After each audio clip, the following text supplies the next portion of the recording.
morning. This is the sermon for June 14th, 2020.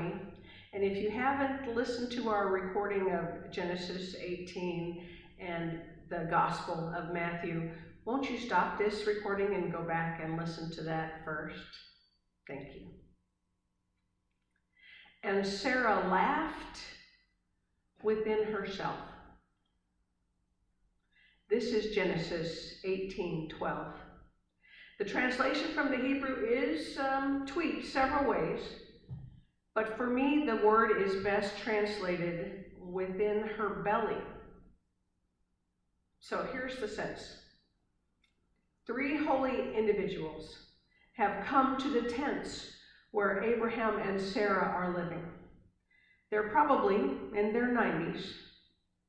God had spoken to Abraham nearly 30 years earlier, telling him that he would make of him a great nation. And so these two, they follow God's commands and make the journey to the place God has sent them. The family, the children that they were expecting God to bless them with has never materialized. And so Sarah swallows her pride and her self-worth and gives Abraham her maid, Hagar. And they have a child together, and they call him Ishmael. And it looks like they've solved that problem.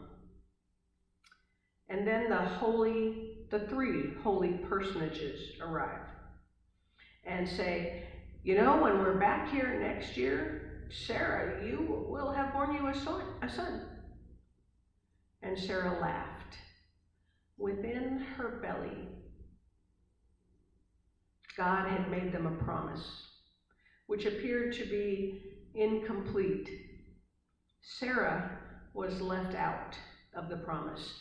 God would make of them a great nation, and all nations would be blessed through them, but Sarah had been sidelined in that promise, and so she laughs within her belly.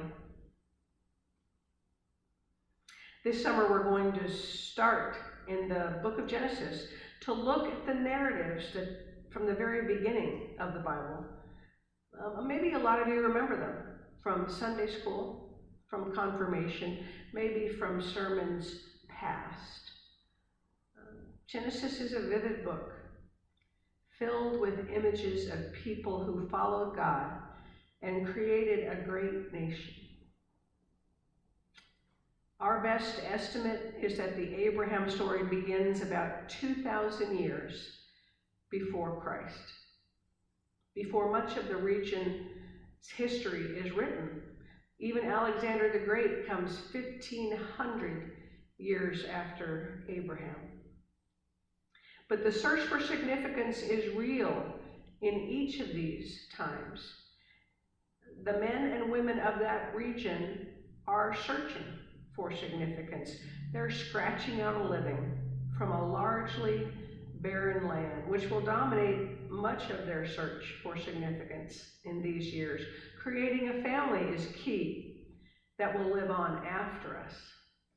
So when the creator of the universe offers you a legacy, a family, and the opportunity to bless all nations, that's what he tells them. It must have exceeded all the dreams that they'd ever had.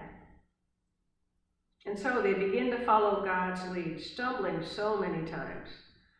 But here at the Oaks of Mamre, remember this is a desert land, so a stand of trees, that word is terebinths, would have been memorable for so many years.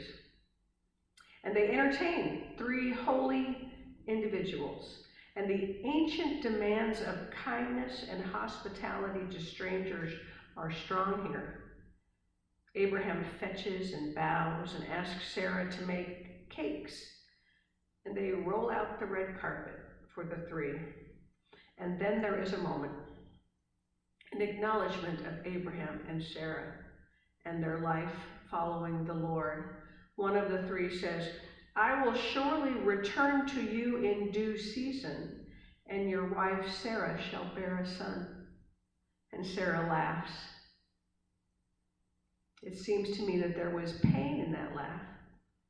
She laughs because she and her husband are old now. It seems silly to expect a child now. But the visitor says, "Is anything too wonderful for the Lord?" Even when we feel dismissed, like Sarah did, even when we feel that history is being written around us, God can be with us in our emptiness and bless us and give us purpose and significance. Let's move the timeline forward 2,000 years to the time of Jesus. Here we are in Matthew chapter 9, beginning at verse 35. Then Jesus went about to all the cities and villages, teaching in their synagogues and proclaiming the good news of the kingdom and curing every disease and every sickness. And when he saw the crowds, he had compassion for them because they were harassed and helpless like sheep without a shepherd. Wow. Jesus, the Son of God, is in the world bearing what the people need in that place and that time. They are harassed and helpless. He's curing every disease and sickness. Again, we see that the God of love attempts to meet people where they are in their search for significance. As long as hunger and disease stalk the land, no one is at peace. No one can find significance. And so Jesus sends his disciples forward to continue the work he has begun. So move your timeline forward another 2,000 years, my friends, and you will find that the times we live in now are much the same. The search for significance continues. We strive to find meaning, even when we're isolated from each other in the hopes of preventing disease. We strive to find meaning as we march for the rights of the marginalized. We strive to find meaning even as we cook dinner, raise children, earn a living. We strive to find meaning in our advanced years too, when it seems like no one needs us, that we are more like an afterthought in the history of the world.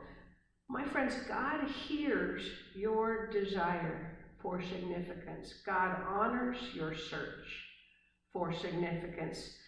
Whether you're a nomad like Abraham, a disciple of Jesus who feels helpless and harassed, or a senior citizen still capable of helping others, we still talk about the search of significance even in our time today, and we will all this summer, because I believe God honors that search, honors you.